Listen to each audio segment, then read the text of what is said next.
In this short video, I'm going to show you how you can lock your Facebook profile.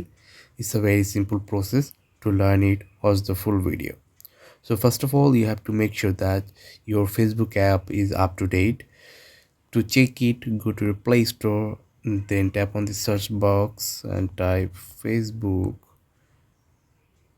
And now check it your Facebook app update is available or not. If your Facebook app update is available, then update your Facebook app, then open it. After opening your Facebook app, then tap on your profile icon at the upper right corner, tap on here, and then now tap on your name.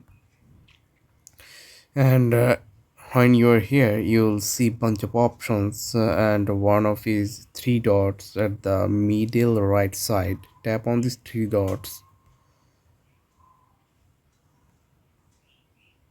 Here you also see bunch of options, and one of is lock profile. Tap on here, and then now tap on lock your profile at the bottom,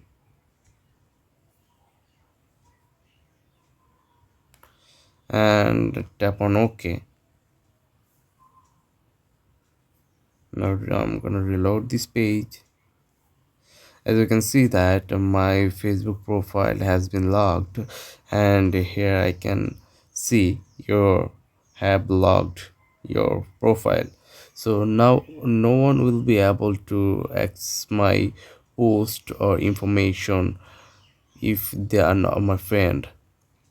So I hope you understand the full process. If you think this video is useful, then don't forget to like this video and subscribe to the channel. I'll catch you in the next video. Till then, take care.